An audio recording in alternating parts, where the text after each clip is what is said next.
I am honored to introduce James Barnett, aka Jimmy Horrors, the producer of the Night's End podcast. This story is entitled The Dawn, written by Horrgasm.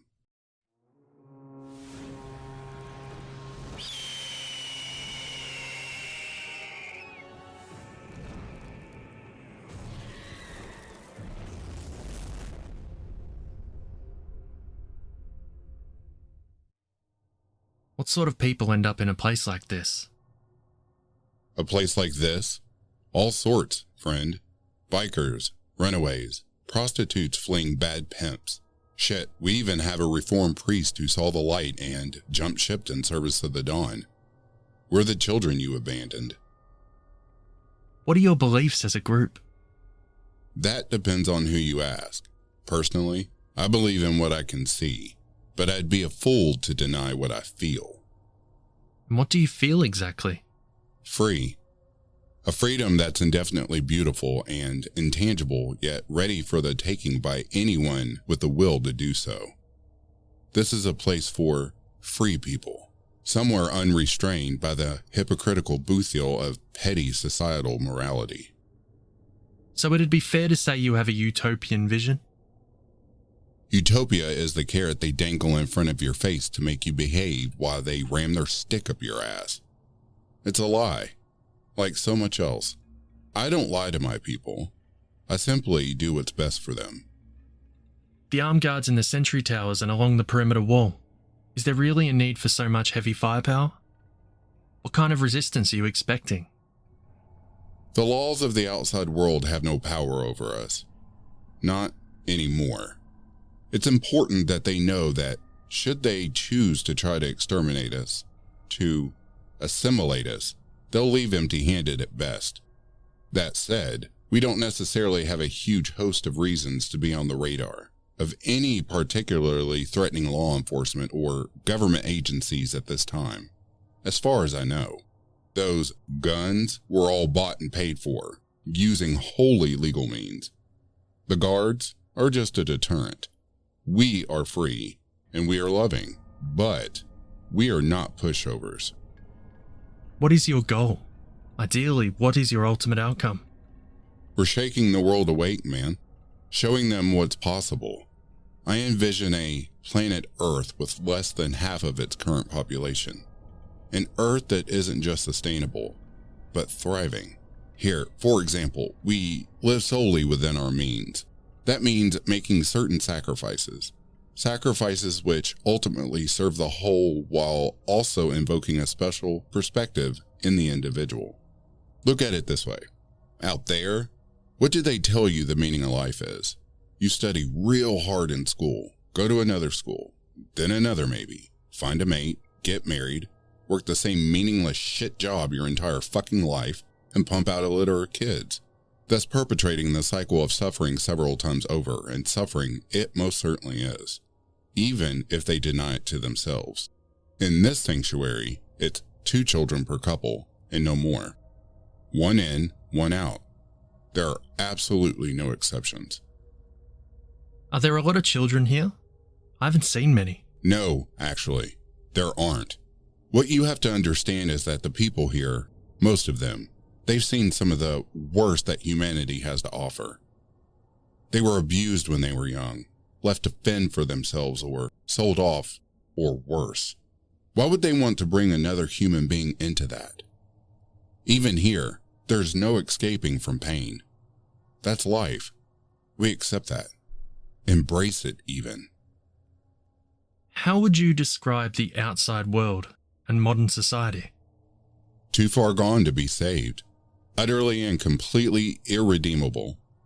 Every year that passes, their world gets smaller, while ours grows and flourishes.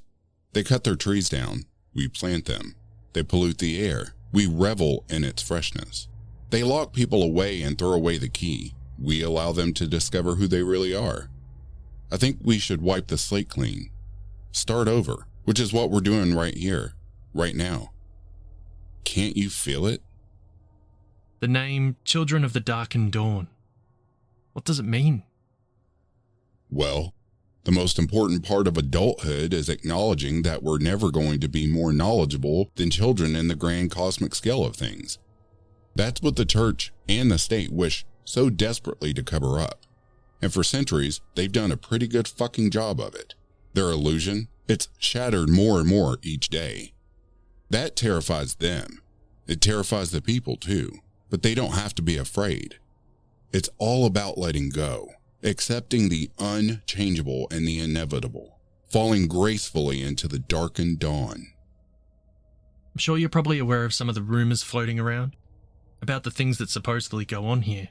The rumor mill isn't one I like to work, but I understand that others often aren't as noble. That's fine. It's human. I'll tell you this. While you and your crew are with us, we'll be completely transparent. Ask away. Thank you. Now, let's start with the most egregious and get it out of the way. The forced abortions. Is it true that... Yes, although forced is not a word I would use. Ever. Nobody's forced to do anything here. But as I said before, it's one birth per person, and as you can probably tell, the people like to get around. Unfortunately, some of them wind up pregnant beyond their limit, and not all of them see exactly the way the rest of us do. What happens to the women who decide that they don't want to abort their babies? Do you have some kind of appropriate medical facility where these would be performed? By who? We aren't savages. Nobody, and I repeat, nobody is forced to do a goddamn thing around here besides fulfill their basic roles in maintaining the place, and following the few very basic rules which each person is empathetically told about before they even set foot through that gate. But when somebody fucks up or has a disagreement with the law of the land, then we do everything we can to come to a compromise that suits everybody's needs. Failing that, they are always free to leave. There's no prisoners here, just exiles. And even those are few and far between. In terms of performing these relatively simple procedures, we have a medical building over that way which is maintained by a small but very dedicated crew of great men and women with a range of medical experience between them. I can assure you that they definitely know what they're doing. Why not just allow the women to leave temporarily, so that they can visit a clinic and be treated by a doctor? Can't be done. It isn't a two-way thing. Once you leave, you can never come back. Why? Why? Look around you. Right here is about as close to paradise as anybody will ever get. You wake up in the morning to the birds singing and the perfect glow of the rising sun, and you go to sleep at night knowing that you've lived an honest day, free from the lies and the fucking deceit of the outside. The price we pay for that, well, it varies from person to person. Some lose more than others in more ways than one. Some have definitely already paid the ultimate price, choosing to die here rather than fling like a rat to the safety of a hospital. They understood. They understood that desperately clinging to life in the face of death makes a coward whose principles mean nothing. Not a goddamn thing. I see. Do you? Let's move on. Rumor 2. Been led to believe that the freedom you extol extends to the liberal use of illegal substances. Are there any limits in that regard? Sure there are, and they all know them well. The criminalization of drugs is one of the greatest injustices of our time. Politicians chastise the public for the choices they make with their own bodies, with one hand while waving through deals to supply foreign nations with the same shit they claim to despise with the other. Drugs going in, guns going out, and around it goes. We believe in responsible use, healthy self-destruction. After all, only an idiot could believe that human beings solely have the desire to make sensible, utilitarian decisions. They don't, especially when it comes to their own personal health. Live free with us, or die in slavery with the rest. It's a choice we all made. So, what? The people here are on heroin? Psychedelics? Whatever the fuck they want, it's theirs. You see him over there, tending the garden? That's Ted. He's a functional smack user. He gets up every day and does his job just like anybody else. You know why? Because he doesn't need to excessively indulge because there's nothing here to escape from. We've got boozers, dopers, trippers, rollers, teetotalers, and everything in between. And if anybody ever has a problem, then we deal with it as a family. Wow. Okay. Look, can I... We exceeded your expectations so far, buddy? Not quite what you were expecting, I guess. I just have one more question. And please, don't take this the wrong way. Shoot. Is this a cult? That's a funny word. A defamatory one, for sure, but amusing nonetheless. I'll tell you what, how about you let me answer your question with another question? Do we look like we're unhappy? No, not that I can see, but... Then why feel the need to force a label onto a good thing? In my eyes, you people, you're the fanatics, sycophants, desperate to please their uncaring masters like the good little boys and girls you are. The difference between us? There's many. But this is a biggie. We have the courage to live for ourselves and only ourselves.